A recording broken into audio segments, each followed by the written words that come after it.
So during the last couple of days here, I've been playing around with some of the new features in the Safe House in the Hills Mansions DLC, trying to find some unique interactions or bonuses that players might have missed out on. And folks, let me tell you something right now. What you see in the official patch notes, or even some videos on YouTube, depending on who you're watching, just barely scratch the surface of this DLC, because there's tons of hidden details, as well as weird little quirks in this update that I bet 99% of you have missed out on. And in this video, we'll be taking a look at the 10 biggest changes and features from the new Mansions DLC. Well, actually, we're going to be discussing more than 10, but the number 10 makes for a nice title, so we're going to go with that. Okay, first, let's deal with the mammoth in the room, the brand new business production boost, which is being pushed by many people as the killer feature of this new mansion property, and I certainly agree here. It's one of the biggest reasons to buy a mansion. And the way it works is similar to the speed boost in your asset lab. Basically, you have a period of increased activity during which businesses will produce goods much faster, and after a while, this ability goes into cooldown. The way it works on the asset lab behind the scenes from a numerical perspective is you have a max capacity of 160 units of stock, and the boost lasts until 80 units have been produced. In practice, it lasts for about 45 minutes, and the cooldown is 1 day, so every 24 hours of real life time. But the production boost inside of your mansion, which you get for free by the way with the base purchase, is a totally different beast from the one in the Acid Lab. This mansion speed boost lasts 24 hours total time, not in-game time, but 24 real life hours, which means it functionally has 0 cooldown. 0. Now, Rockstar has artificially introduced a cooldown by making it so you can't boost the same business 2 days in a row, but otherwise you can activate production boost on one business, use it for a full day, and then when the next daily cycle begins, you can activate it on a different business. And if you're a grinder in this game, I don't have to explain to you why a 24-hour-long production boost with a daily reset is absolutely busted for money making. And the good news doesn't end there either, because from my tests so far, as well as some of the info I've seen online from other players, it looks like the mansion business boost, at least at the time of making this video, cuts your production times by 66%. That's literally a 2/3 reduction in the amount of time it takes for your MC businesses or your bunker or acid lab to produce stock. And if you do the math, that is a 200% speed boost. So for example, let's take the bunker, which normally requires 11 hours and 40 minutes to generate a full bar of stock. Now, if you own a mansion and assign the business production boost to your bunker for that 24 hours, you can increase the production speed by 200%, so it will only take 1/3 of the normal amount of time, which means that 11 hours and 40 minutes turns into just 3 hours and 50 minutes with the mansion boost to generate a full bunker worth of product ready to sell. Under 4 hours for a full bunker worth $1,050,000 is just insane. And to put things in perspective, let's use the Cayo Perico heist for comparison, which gives you, on average, $1 million for an hour of gameplay round numbers. Yes, you can speedrun it, and there are records down in the 30 to 35-minute category, but just call it an hour in general. Sure, there are speedrunners out there that can do it in under 40 minutes. A lot of good players can do it in under 45 minutes, but the average day-to-day player is doing it in about an hour. But then you also need to account for the 2-hour and 24-minute cooldown in between each Cayo Perico run if you're solo. So in practice, you need 3.5 hours to make $1 million with Cayo, assuming you do multiple heists per day. That 3.5 hours for $1 million versus 3 hours and 50 minutes with the bunker for doing basically nothing? I mean, you occasionally fast travel there to press the resupply button or call out your terabyte to buy supplies from there if you have the master control terminal, but if you have a mansion, you don't need to do that. You can just pop into the office, sit down at the master control terminal there, and resupply your bunker as many times as you want. Then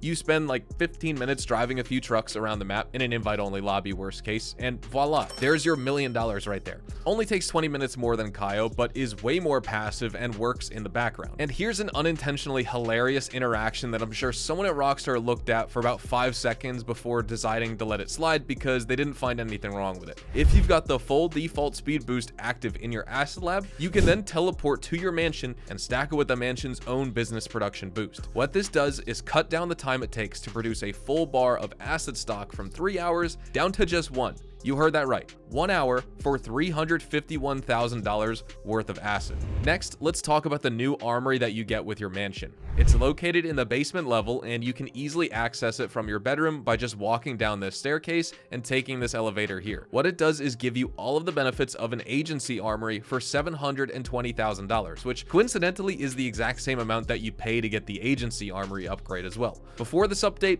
I'd spawn into my agency, refill all my consumables, and then walk outside to summon my terabyte. But now I can wake up in the mansion, fiddle around with the master control terminal to resupply all my businesses, go downstairs to grab some snacks and armor, then use one of the many wall-mounted terminals to fast travel directly inside of a business or property of my choosing. And speaking of fast travel here, the one in your mansion is the most advanced fast travel system we've seen in GTA Online. It's even stronger than the fast travel that you get from the pause menu, because in there you cannot set your spawn location to certain places like special cargo warehouses or MC businesses, for example. But if you take a look here in the mansion's computer terminal, it lets you jump to literally any building that is enterable and one that you own. So you can fast travel to each singular warehouse that you own, tell the staff to source crates for you, and you can do it all in under 2 minutes, even if you have 5 warehouses. And the cool thing about this fast travel system is that it even lets you jump straight into a service vehicle like the Terabyte or Avenger, and you'll go exactly where that vehicle is parked. So if your Terabyte is inside your nightclub,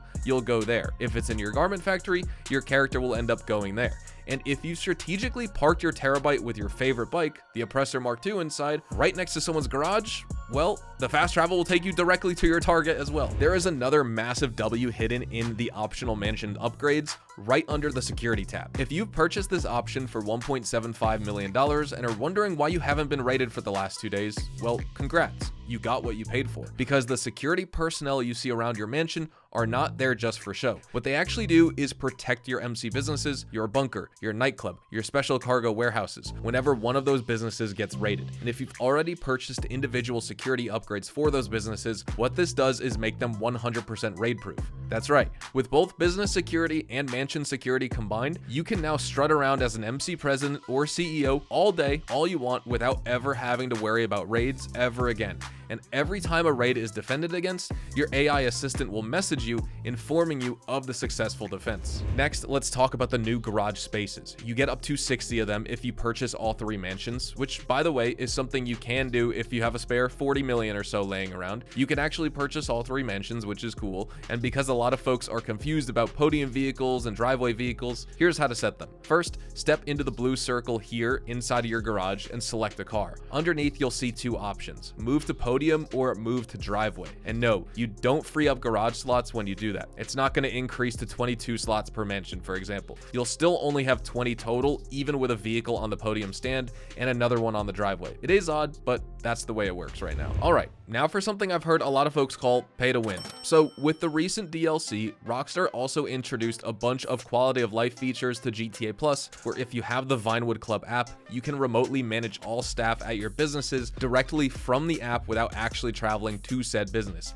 And this works for special cargo techs, air freight cargo, so Rooster, as well as your bail office agents. So your CEO warehouse, your hangar, and your bail office. Combine this with the master control terminal in your mansion, and you literally never have to set foot in a warehouse or MC business ever again in your life. Or for as long as GTA 5 stays active. And while we're on the topic of GTA Plus members getting all the good stuff here, they can also access all benefits of the Vinewood Club garage in their mansion vehicle workshop. So they can install their HSW mods, Benny's mods, or drift tunes to their cars directly from their mansion's vehicle workshop, rather than driving to each individual business like the rest of the plebs out there like me. We also have a bunch of returning vehicles in the classic Rockstar fashion, where they're still drip feeding us content from the 188 plus vehicles that they removed with the San Andreas Mercenaries downgrade. Some of the returning vehicles like the Raptor, Gauntlet, Bullet, and FMJ also now support missile lock-on jammers, which is nice to see, but more importantly, we're also getting a missile lock-on jammer upgrade for certain non-weaponized aircraft like the Cargo Bob, the Super Velito,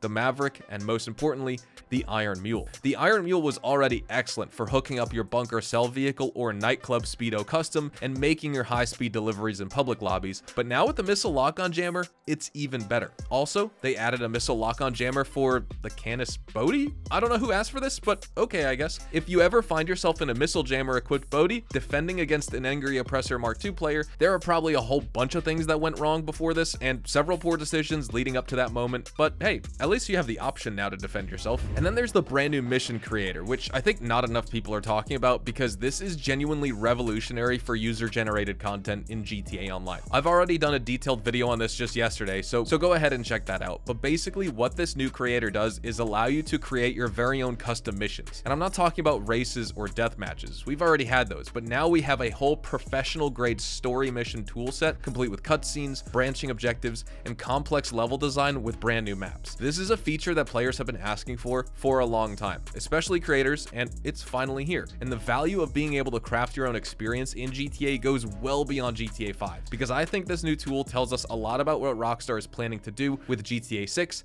and its online community. I mean, the current creator that we have with the Mansions DLC certainly doesn't require any formal training or scripting knowledge to make good missions. As long as you have some cool ideas, you can make something truly incredible and very enjoyable. And this is essentially a last-gen product, using last-gen assets. Just take a moment to really think about what Rockstar and the creative community at large will be able to accomplish with the GTA 6's creator mode once that game releases. It's going to give that game a level of staying power and longevity that honestly I think is even going to surpass GTA 5 Online. For feature number 9, we've got the kind of secret, but not actually that secret, Michael mission, and to get this, you have to finish all 5 Avi Schwartzman missions first, then spend some time in free mode, away from your mansion, and within 5 minutes or so, you'll get a call and start the Michael mission. And I'm not going to spoil anything here, but it is the coolest mission of the DLC, and you also get this exclusive movie poster signed by Michael himself for your mansion's media room as a completion reward. Okay, the next change here isn't so much a feature as it is a glitch, or rather the removal of a glitch, because the Coquette D5 is no longer bulletproof.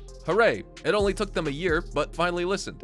However, we have a new problem now, because now there's a new glitch with the mansion helipad where if you bring in a personalized aircraft and interact with the helipad, then take off again with that very same personal aircraft, it will become entirely immune to explosive damage. I tried this with the Volidus and it worked, but it didn't work with my Sparrow, which means the glitch only applies to personal aircraft and not service vehicles that you own. And one can only imagine what sorts of shenanigans griefers will cause with these new explosive-proof helicopters if Rockstar doesn't patch this new glitch ASAP. And finally, there's also the yoga and working out minigame, which is a cool way to give yourself a speed boost and bonus strength for a short duration. And if you combine this stat boost with the fast travel directly to a service vehicle that's parked anywhere on the map, you can see how PvP sweatlords can suddenly ambush you out of nowhere while running around like jackrabbits on coke. But guys, with that being said, these are all the new features and major changes that you should know about from the Mansions DLC in GTA Online. While there are a bunch of other things as well, these are the biggest ones that I wanted to highlight. And if you guys come across any other interesting interactions or even glitches, make sure to let me know in the comments.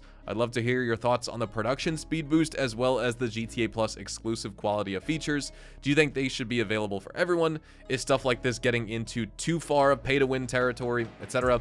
Thank you so much for watching this video. Don't forget to drop a like on it if you found it informative and it helped you out. Subscribe to the channel if you are new and you want to see more GTA 5 online content just like this. Check me out over on Twitch, Twitter, and Instagram, specifically twitch.tv/hazardoushdtv for more GTA Online money grinding live streams. We are playing the Mansions DLC every single day with you guys over on there, and I hope you guys all have a fantastic day. I'll see you guys in the next GTA 5 online video. Adios, amigos.